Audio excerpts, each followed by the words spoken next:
Hello, everyone. I'm George from Ireland. Well, thank you for coming to my channel. This is asking whether the Labour Party in the United Kingdom could win the next general election. And obviously, at the moment, it's not looking likely. Wow, because they're doing so badly. They're third in most opinion polls. So, what percentage of people are going to vote for them is now looking like sort of 21% is the best estimate, down as low as 14%, which is really staggering, depending on which polls you look at. There's more in Common, YouGov, Find Out Now, and so on. Varian, Lord Ashcroft, and so forth, which might be a bit right leaning. Used to be a big Conservative Party donor. Obviously, there's no point in duping yourself as a politician or a whatever pollster. The whole thing is accuracy is what they go for.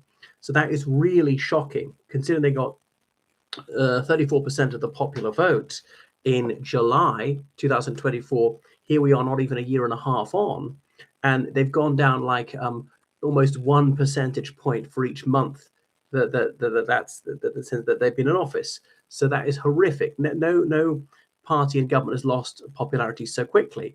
Now, after that 1966 election, which Labour won re-election, their popularity plummeted, but it wasn't as bad as this, and that was partly because the pound lost a lot of its value. So it seemed really, really bad for them. But then, obviously, they tend to recover, governing parties, their popularity towards polling day in 1970, but ended up narrowly losing, and so forth. But on the one hand, there's only one example, almost in the last century, where a party has won an election and lost the very next one, and that would be the Conservative Party winning in 1970, surprised under Edward Heath, only to lose in February 1974. Even then, the Conservatives got slightly more votes than the Labour Party, but fewer seats. Goodness. But it's looking really bad. Okay, but the thing is, Labour doesn't deserve to be doing that dreadfully. Inflation is not too high. I mean, unemployment is like 5%. It's gone up. It's not terrible. Been far worse unemployment rates under the Conservatives in the 1980s. Still went on to win. And okay, there have been some resignations for the cabinet. I mean, I can think of 2. So, it's not terrible. There are always these scandals in government. The NHS has maybe even got a little bit better. And there was a doctor's strike. There's not much sympathy for that. They ended strikes for quite a long time. They're moving ahead with their green policies, with updating infrastructure. So some success, small success in rearming the military, getting more people to join and things like that. Why are they doing so badly? I mean, partly things like taking away the heating allowance from pensioners and then changing course in it. Maybe it was right to perform the Volkswagen or this farm tax, and they've then performed a U-turn on that. But, all right, sometimes it's right to turn around. The two-child benefit cap, and of course, they changed their tune on that one. These things are absolutely economically vital until all of a sudden they're not. Now, every government changes its mind on a few things. Goodness, rather uninspiring leadership from Sir Keir Starmer and so forth. And then there's pressure for them to be loony left, which they're so far resisting. I suppose they're going on with this sort of transgender mania. There's pressure on them to stand up for human rights in Palestine, which they are mostly not doing, have at least recognized Palestine at long last. So things could start to go right for them. What if the economy starts to grow? Or what if the NHS waiting list goes down substantially, or they manage to tackle crime, they manage to tackle illegal immigration, which I don't think they are. Legal immigration they're actually quite good on. I suppose they managed to censor the media more, or to indoctrinate people in schools with their feminist ideology and so forth. That might help, especially as votes are 16. But they'd have to get rid of Starmer. So everyone's saying May local elections in England, Holyrood elections in North Britain, and the Welsh parliamentary elections, those go ahead in May. So Labour's predicted to do very, very badly. And don't just look at opinion polls, look at votes actually cast, ballots cast in by-elections for local authorities. And you'll see the Liberal Democrats are gaining, the Greens are gaining, Conservatives gaining a tiny bit, Reform gaining substantially, Labour losing appallingly, and so on.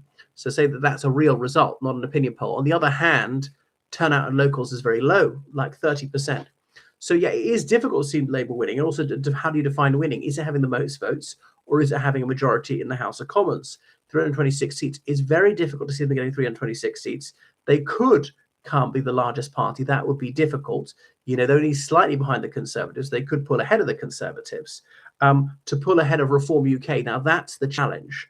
So a lot of disgruntled Labour voters have switched to the Green Party, the more extreme left-wings ones, perhaps some to the Liberal Democrats. The only good news on the horizon for Labour lately is that your party is so shambolic. Your party's had 6 months to come up with a proper name and still got that name, can't agree about money, and so on. And they're very public falling out between Jeremy Corbyn and Zara Sultana, and it seems to be going nowhere fast. It seemed to be a substantial threat to Labour, and now it's not. Goodness. What else? Could they have work out some sort of pact with the Greens to try and forfend the possibility of Reform UK getting in, and all the Liberal Democrats not to stand here and there or to only run paper candidates? So getting rid of Starmer and getting a better leader, they could hardly have a worse one. But the thing is, if you get rid of him in May and don't go have an election for another 3 years, then the new Prime Minister has plenty of chances for his or her honeymoon to wear off. The smart thing to do is to dump Starmer, elect a new leader, and call an election straight away. But from Starmer saying, I'm going to stand down, to them electing a new leader, it might take 2 months, has to be nominated by Labour MPs, and then the mass membership votes on it. So that would take a couple of months. They